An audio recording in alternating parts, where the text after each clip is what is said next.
this time, I'd like to welcome to the stage the great senator from Nevada, the Majority Leader of the United States Senate, Harry Reid.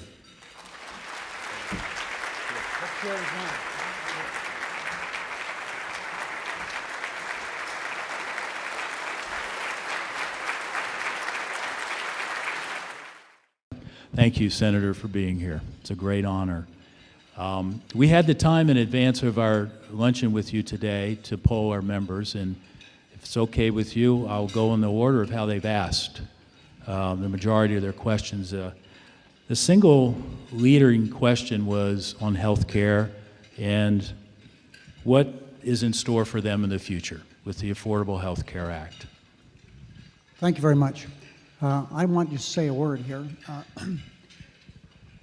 I think one thing we don't do enough of in this country is recognize the issues that confront us.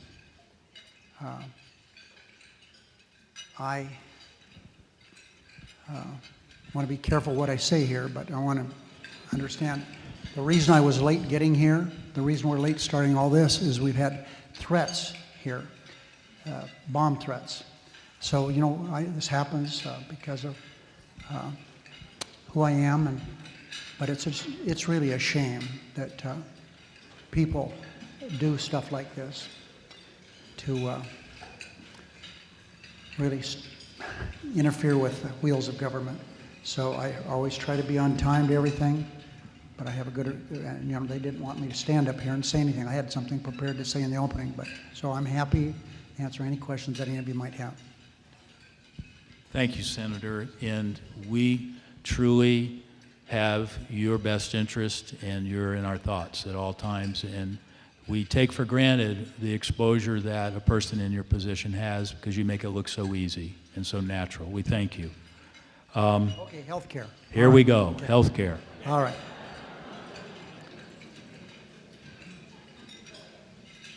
First of all, let me just say a word about the chamber. The history of Las Vegas is this Chamber of Commerce. Starting back in 1911, the Chamber's been doing some remarkably good things. 1926 or 27, James Cashman. Tim introduced me at an event we had up in Tahoe a few days ago.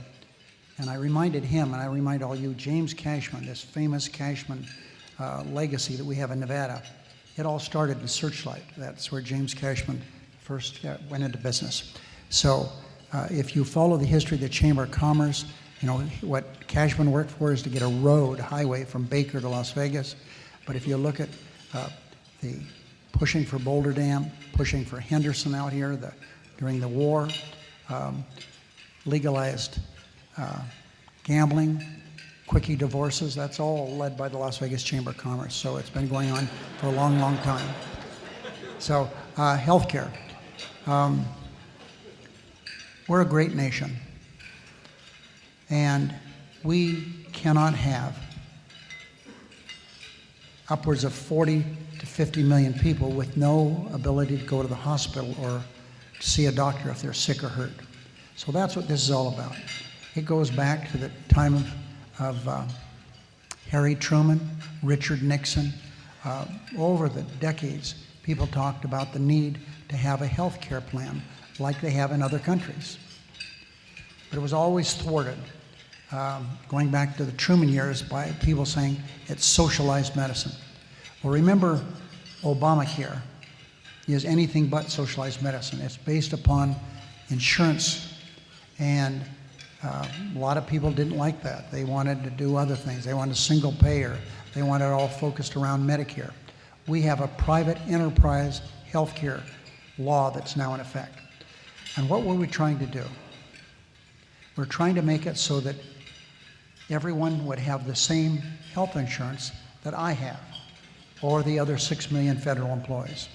That is, every year, what we get in the mail a number of proposals. We can pick any one of them as to whether we want a Volkswagen, a Chevrolet, or a Cadillac plan.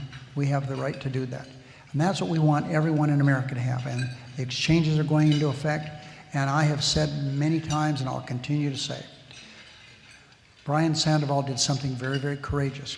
He was one of the first governors in the country to set up his exchanges, and he's hired good people to do it. I really am so impressed with him. He was getting tremendous pressure to do political things rather than things that would be good for the state of Nevada. Right now, as we speak, we have a lot of good things that are happening with Obamacare. If you're under age 18, you can't be denied insurance. There are people out in this audience who have children that have diabetes or other maladies that have made it very difficult for them to have insurance. There are examples that you can all look back on where someone was hurt or sick and suddenly they find their insurance benefits are cut off because they reach the caps. Can't do that anymore. 80% of every premium dollar must go to health care. That's why millions of people this year got millions and millions of dollars in refunds as a result of insurance companies spending too much on themselves and not enough on patients.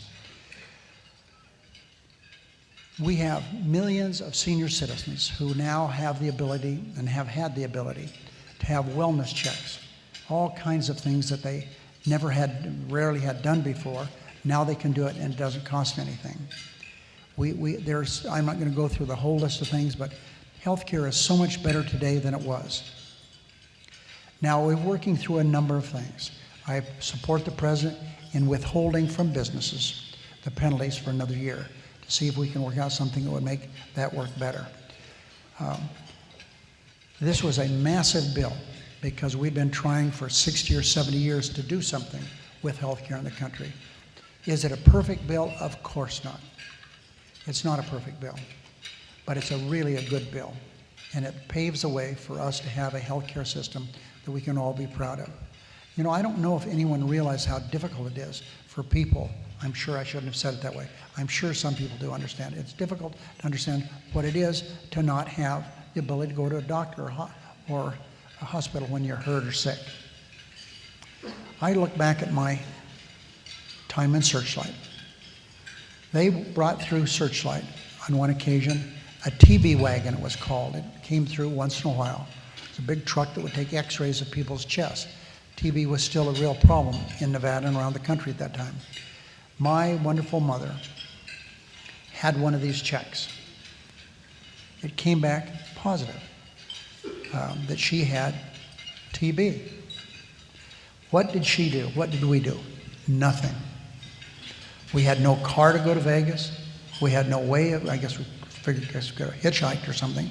But my mother never had this checked out. Now, obviously it was a false positive, but I worried about my mother for a long, long time, afraid even as a little boy that she had tuberculosis.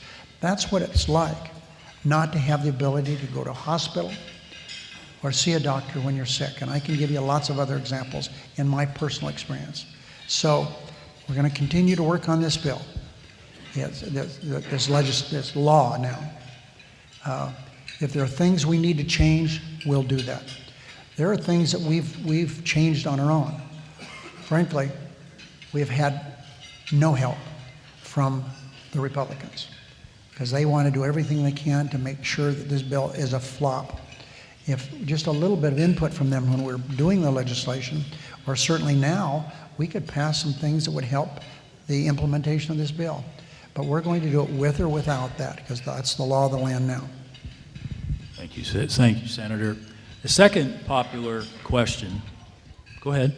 No, that's good. That's good. Second popular question was on Yucca Mountain. Okay. And in regards to last week's ruling by the federal court that the Nuclear Regulatory Commission restart the licensing process, your views on that, and then Congressman Shimku's idea to give Nevada a multi-billion-dollar stipend to accept the project. Your thoughts, please.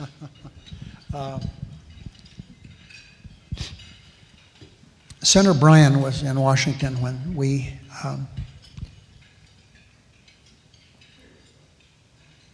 had a big battle over changing the Senate rules.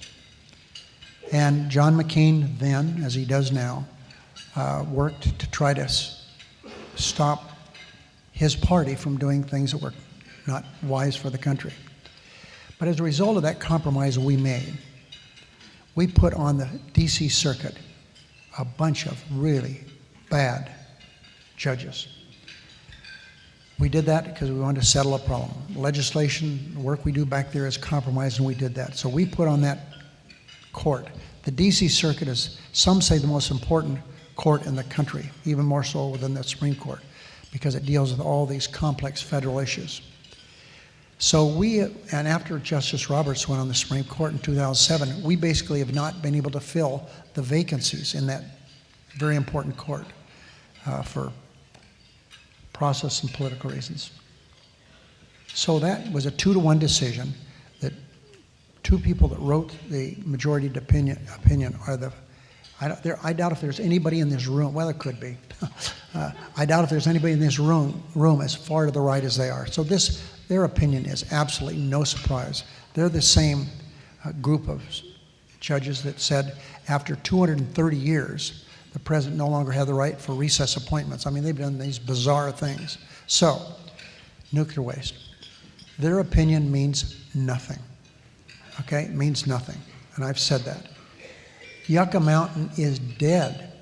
It's padlocked. There's nothing going on there. There's $11 million left to work on the licensing. They have to rehire all these people. There's nobody there to do that now. It is Yucca Mountain. Obama's president for 3.5 more years. Guaranteed nothing's going to happen in those 3.5 years. By then, Yucca Mountain will have been closed for 10 years or more. So I know my friends in the press love to talk about it. Sebelius, he writes about it. Sebelius should get something else to write about. But anyway, I see Steve out here. But it's gone. It's dead. It's nothing's going to happen at Yucca Mountain. In fact, Secretary Moniz was just here. Secretary Chu. They've set up a blue ribbon panel to decide what they should do with nuclear waste. Very clear. Thank you. And to Steve also, I think. What's that? It was clear to everybody your position on this. Then our next topic was on tourism, which no one has any need to talk to you about that and what you've done for the state all these years with all your efforts and approvals and ideas. And now we have tackled the visa issue, and if you would talk about the JOLT Act and what you see as its impact and benefit to Nevada. Talk about a number of things dealing with tourism. The future of the state of Nevada is tourism, okay? People with leisure time coming to Nevada, coming to Las Vegas. I'm glad mining's done such wonderful things for about a dozen of our counties. That's terrific.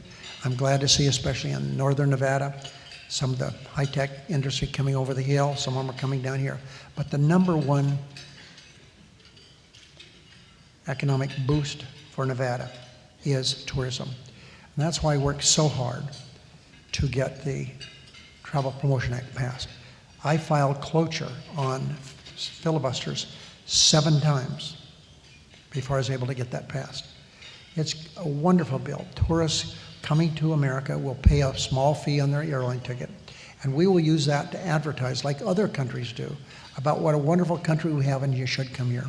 After 9/11, we were hammered with tourism, and we need to get back where people understand Nevada and our country is a very safe place to come. And Stephen Klubeck in Nevada, and I worked it out, so he was chairman of that organization, and we have now something called Brand USA. Stephen's been replaced, but it's working out extremely well. It's so important for Nevada because we get far more than our share of tourists coming to America, come to Las Vegas. And Las Vegas is, by most estimations, the destination resort of America. So we're doing well with that. We worked on the visa problem. We got that taken care of a little bit better. We also have to do something about getting our immigration bill passed. It is so very important to do that. That is also really good for tourism. And for all you conservatives out here, understand, if you think of nothing else other than this bill will reduce our deficit by $1 trillion. Passing comprehensive immigration reform reduces our debt by $1 trillion. We've reduced the debt already, 2.6 trillion. Our goal was 4 trillion. We do the pass immigration reform, we're at 3.6 trillion. So getting the extra 400 billion would be fairly easy. So Nevada is positioned very, very well to continue to do well with tourism. There are more things we need to do, but at least that has been a big help. I appreciate you on the commenting on the immigration too, and what's your forecast as to success, failure? I'm very encouraged. The last few days, Dean Heller came out for Pathway to Citizenship. Mark Amadei came out with a Pathway to Citizenship just this morning. So that's a good sign. I am happy for them having done that. What they have to do now is prevail upon Boehner and the other leaders in the House of Representatives to allow a vote on this. If this bill came before the House of Representatives, it would pass overwhelmingly. But the Speaker has set up a program over there. He's, as you know, 100 members of his caucus are avid Tea Party folks. Virtually all of them have no minorities in their congressional districts. And he has, on this and other issues, won't let the whole House vote on it. He will only do things if there's a majority of the majority.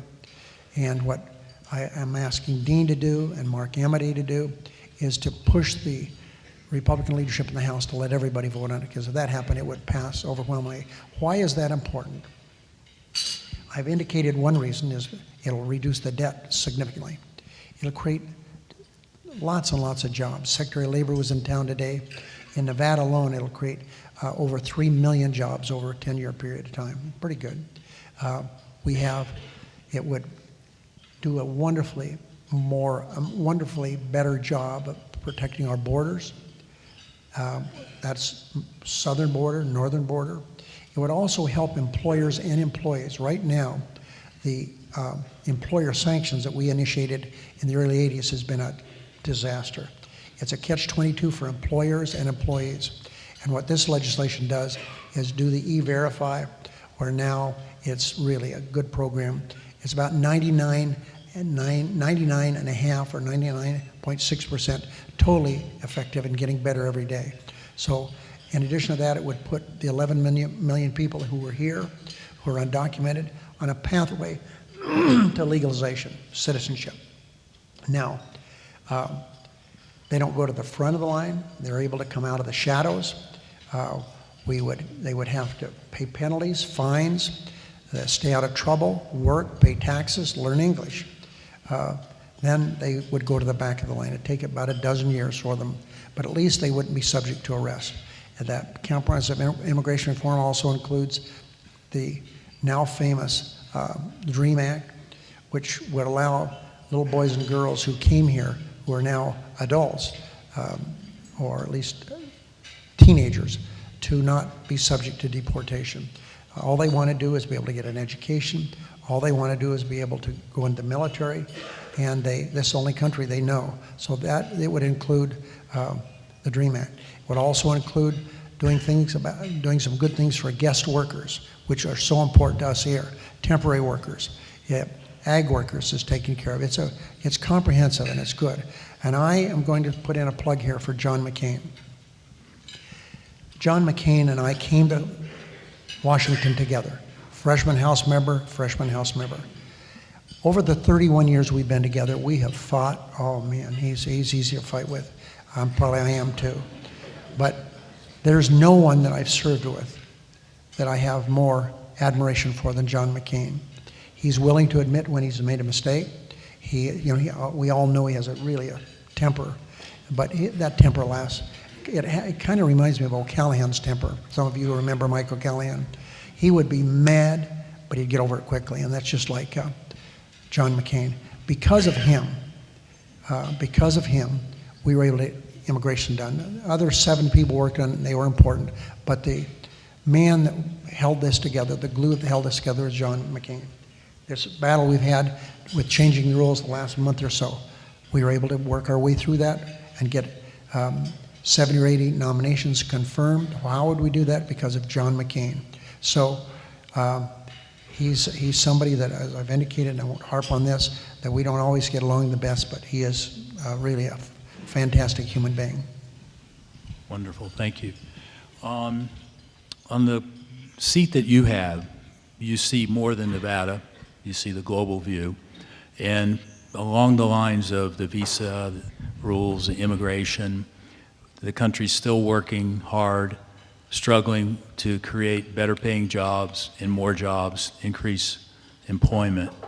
What are your views and thoughts, suggestions on us as a country becoming globally more competitive? The private sector has done their share. They're doing extremely well in very difficult circumstances. We've created about 7.5 million jobs during the Obama administration. It doesn't compare with what Clinton did. He created 23 million jobs. But Obama's had some tremendous obstacles. The Wall Street meltdown. So what do we need to go back to the Clinton economy? Remember, the last 3 or 4 years that Clinton was president, we were paying down the debt so fast that economists were telling us to slow down. But of course, with Bush elected, when he became president, we had a surplus of $7 trillion over 10 years. But 2 wars, all these tax cuts that haven't been paid for, that was gone quickly. So, I believe what we need to do is this. We need to create more jobs. The private sector is doing great. We need to get the public sector involved again. I've talked to you about the deficit. We've been doing pretty good on the deficit. This sequestration is mindless. Mindless. Dumb, stupid, say whatever you want about it. I'll give you just one example, but it cuts across everything. The National Institutes of Health, and I'll bet there are people in this room who have benefited from the work they've done. Last year, their budget was cut by $1.6 billion. With sequestration another year, it's $2 billion. $3.6 billion in 2 years, the National Institutes of Health. There are life-saving programs that will be terminated. So what we need to do is stop this sequestration and start spending some money that we have over the years, like Dwight Eisenhower did on the highway system. Right now, we have in America today 70,000. I didn't make a mistake. It's not 70. It's not 7. 70,000 bridges that are in a state of disrepair. Some of them right here in Nevada. Senator Bryan, you know, on the Truckee River, a number of those structures were built by WPA folks 70 or 80 years ago. They're in need of repair. It's all over the country. It's the same way. We need to start spending money. For every $1 billion that we spend, we create 47,500 high-paying jobs and a lot of lower-paying jobs that spin off from that. We need work done on our highways, on roads. I-11, wouldn't it be great if we could go ahead and do that?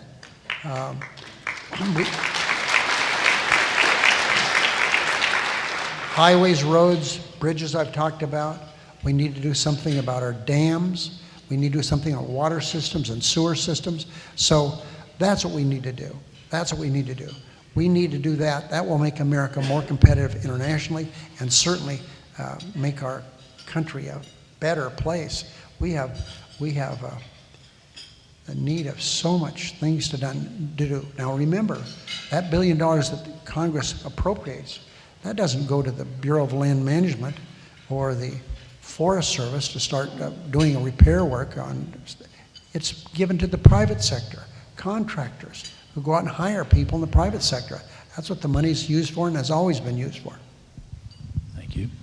One of the initiatives that we've had within the chamber is to look at what we can do to increase Nevada's participation in federal resources.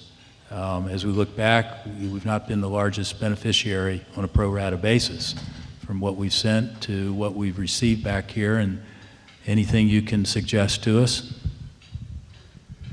Well, all those phony numbers you get once a year come from Daniel Patrick Moynihan, who was senator from New York, a wonderful senator. But everyone bases what returns to a state on his formula. And it doesn't work. He made it so that New York did very well. We do pretty well as a state. I mean, we have 87% of the state of Nevada is owned by the federal government. PILT taxes, I worked hard to make sure that we, with PILT for the first time in the history of the country, that we got all of our money that we were entitled to. We were entitled to it before, we just didn't appropriate the money, and I made sure we did that. So we do quite well with Nellis and the Fallon Naval Air Training Center, now with Creech Air Force Base. So I don't accept we're not doing very well. But no one's doing very well around the country. Why? Because sequestration. Nothing's happening. Look at, I see the president of the university here. Universities around America today are really threatened because here's what's happened.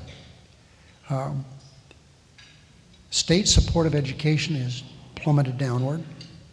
And so what happens? They start raising fees and tuition and all this kind of stuff at universities all over the country. And what happens?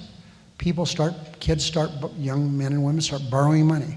The Pell Grant is wonderful. Claiborne Pell really had a vision of what should happen.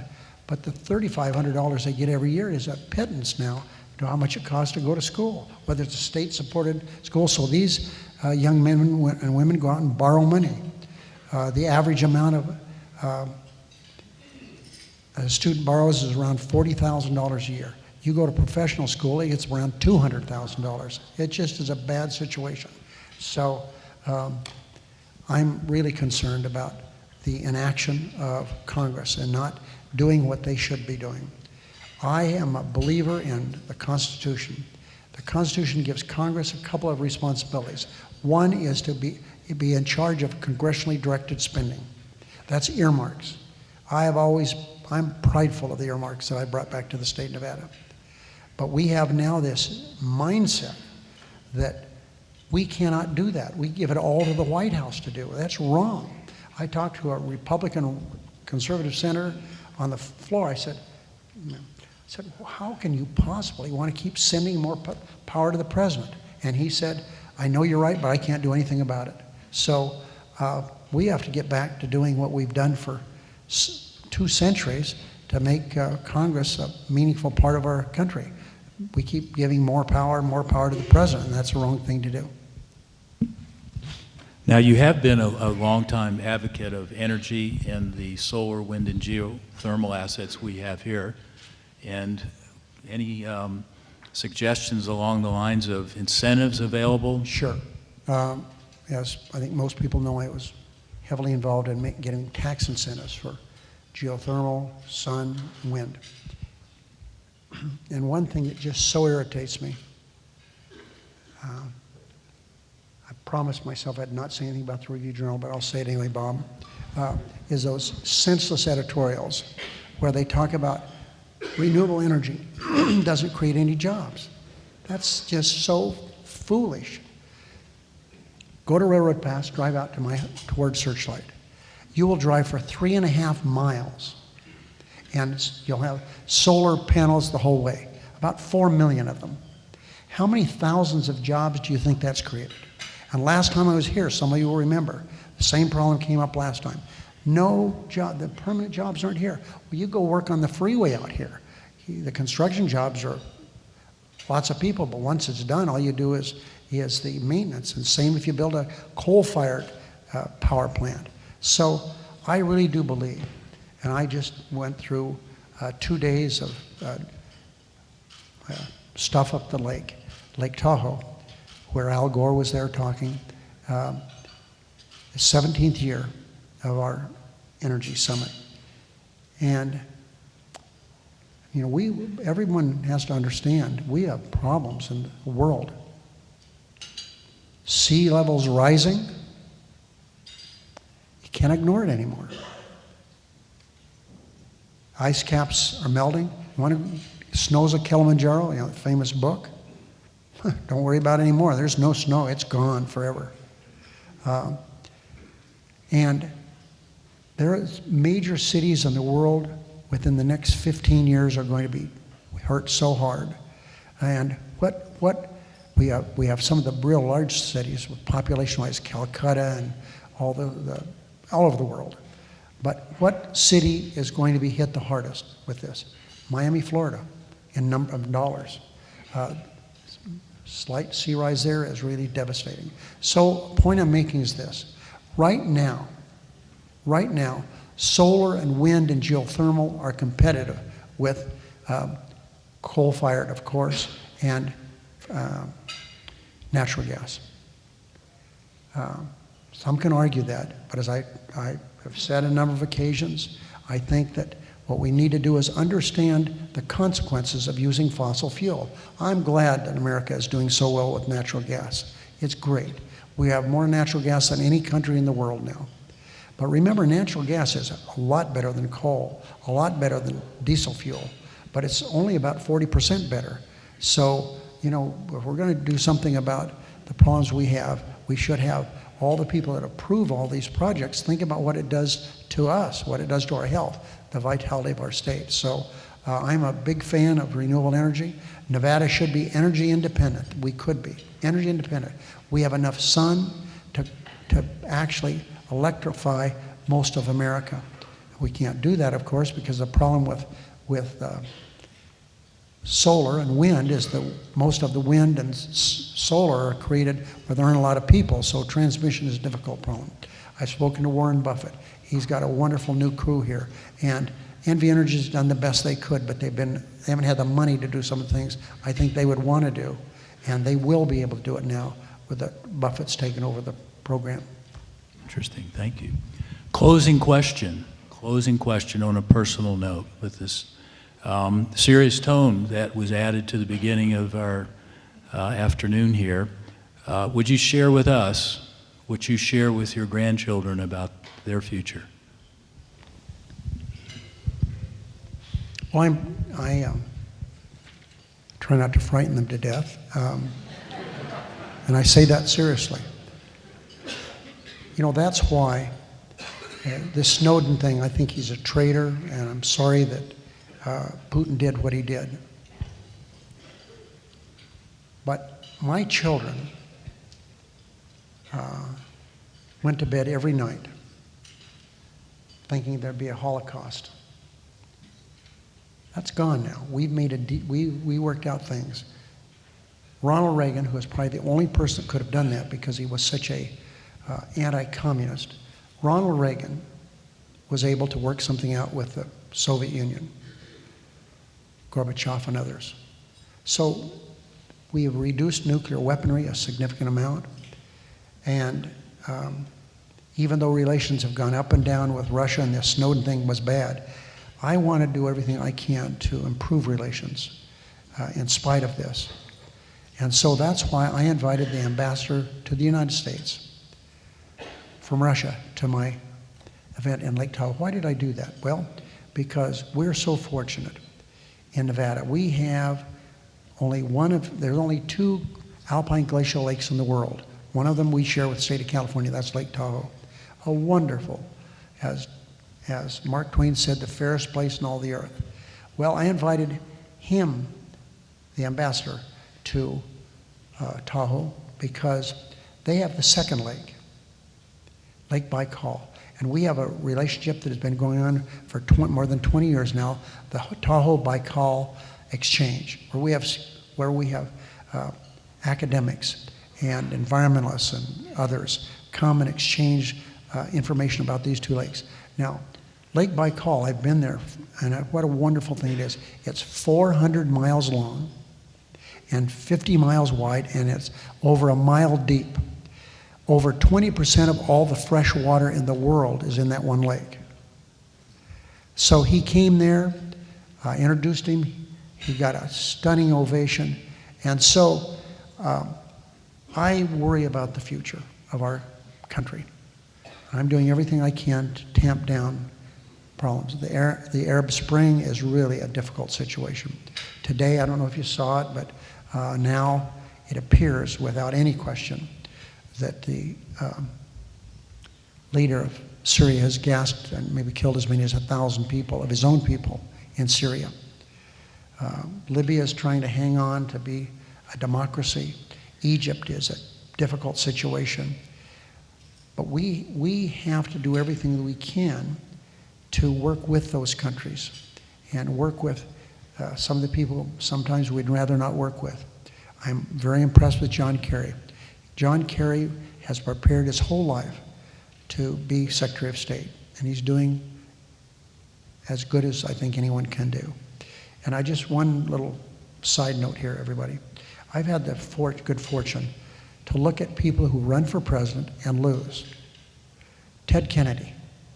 It's my opinion that Ted Kennedy became the great senator he was after he lost that election, after he couldn't be elected president.